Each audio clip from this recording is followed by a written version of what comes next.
everybody, DjGoHam here. Welcome back to the channel. Spot some news, man. Spot some news, that guy. Today we got 13 modders to talk about, including updated information on the Silverado update. So let's jump right in. Agricultors say that the update to their Silverado is now complete. Of course, we will be getting the single cab version, and they have made the standard body cover able to be removed without having to go to the store and customize it. It's pretty cool. The rim options shown here were also added to both models, I believe, though Agricultor's description makes it sound like they're only for the two-door. I'm sure it's fine. Finally, Agricultor hinted towards another update later in the future as they asked what you would like to see in the next update. So, hey, drop by the page and let them know. Next up, EY Modding dropped a new video showing off the sounds and details on their upcoming Farmall 1206. We also know that the mod will have an almost unrealistic engine option, 300 horsepower compared to the stock 95 horsepower.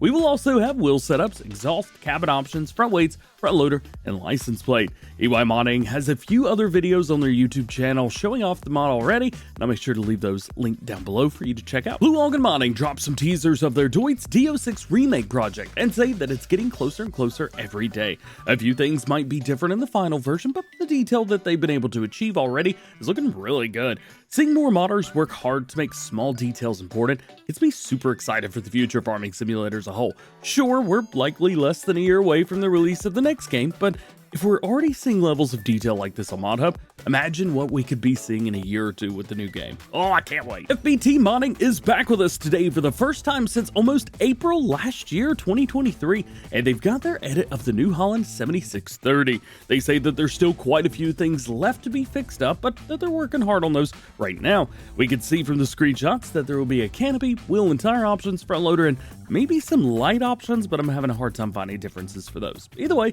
super cool mod, and it's great to see FBT Modding back in action. Next, we hear from Peter716, who's been up to quite a lot over the past few weeks, but most notably, their Iveco Daily truck van? I don't know. I actually saw quite a few of these while I was in the UK, at least Ivy trucks that look very similar to this. Gaston has the belts, open boards, tipper, and board raids, whatever those are, done.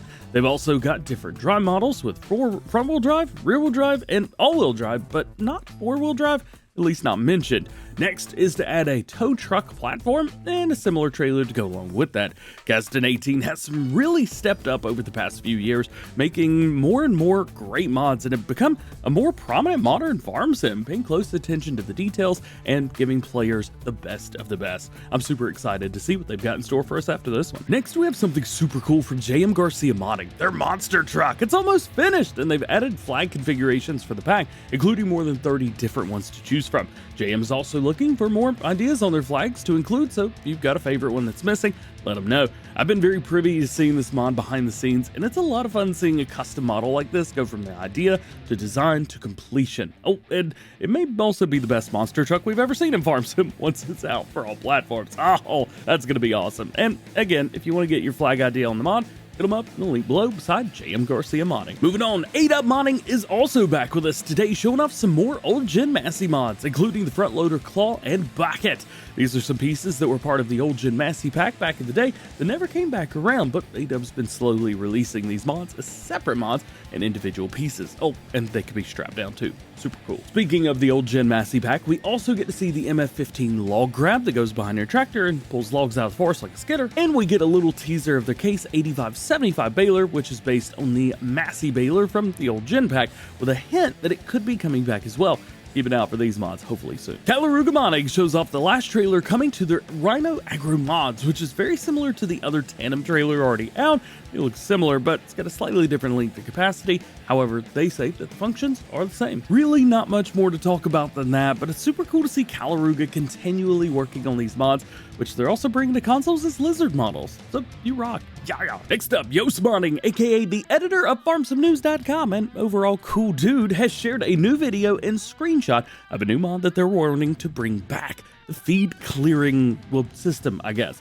You may remember in previous farming simulator games, the animals would need to be cleaned out after making a mess with their feed. This is a feature that many have just simply forgotten about, myself included, and I think that it made the animals more involved, though it was a little bit monotonous at times. Well, leave it up to Yoast Modding to bring that one back. Heads up, this will be PC only, as it's not possible to add this to consoles. The feature no longer exists in the file, so had to be scripted. Yoast is also trying to make it usable for other mods too, as currently it will only work with the base game animal pens, but those mods will have to add something to the code to make it work.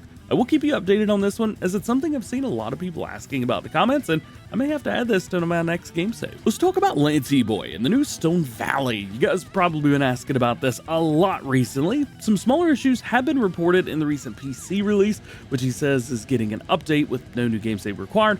And as for the console version, it has completed the first stage of testing, and he's hoping it'll go straight into console testing, but we have yet to see that as I'm recording this video before the testing list is out. Next, Cellobuki shares more pictures from Ravenport 22. A lot of you guys seemed excited about this in the last Farm Sim news. We get to see loading screen, the map, and some aerial shots around the coastal area. The map seems to be moving along quickly, and I'm super excited to see this one coming back, especially from Cellobuki. Oh yeah, and their Iowa Plains map update was in console testing yesterday, so we'll see how quickly that gets through. One modder that we haven't talked about in almost a year is Peter716, and he is back. He's currently learning Blender right now so that he can make his upcoming maps and models even more realistic.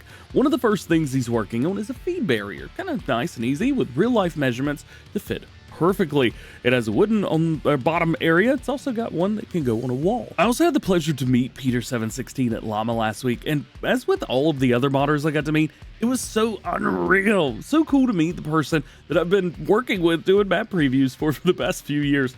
You rock, dude. And lastly today, we have to end the video with Bullet Bill. He's been doing more work on his map Herefordshire, first with the map order and distant scenery. He's been working on this, trying to achieve a realistic look and feel where it's impossible to see the map's edge, which creates even more immersion and depth, and I would say he nailed it. Of course, there's a couple things maybe way off into the distance that you could say to yourself, yeah, that's not in Farm Sim, but you know what? I think he's done a great job. And we get to see one of the crop sell points with a few custom models and a few Giants models that have been modified to fit perfectly. The sell point is also driver friendly and can be used for courseplay if you guys are on PC. There's also working weighbridge and just an overall different feel when compared to other maps at sell points, which could be a little bit basic at times. Bullet Bill's done it again, man. I swear everything he touches turns to gold. And I might be a little bit of a fanboy. And everything I touch turns to unrealistic fast farming mods, and I'm also a fanboy of those too. I don't know how it keeps happening, but what I do know is just like every episode of Farm Sim News, links to everything that we talked about today can be found in the description, and you can check out the entire video in the form of a news article at farmsimnews.com. Thanks to Yoast Modding. Hey, we talked about him today. Remember, there's no release dates for mods, so no one knows when any mod's going to be released, and if I didn't talk about something that you want to know about, that just simply means that there's no new information on that topic at the time of recording this video. So make sure you guys stay tuned to the channel for updated information on all the top stories that you need to know about going on in the world of Farming Simulator. And that is it. I hope you enjoyed today's video. If you did, drop a like, get subscribed if you're new, join the DjGoHam fam. Make sure that notification bell's on as well. That way, you never miss daily Farming Simulator videos here on the channel. All that said, just hope you have a great day. We will see you later. Peace.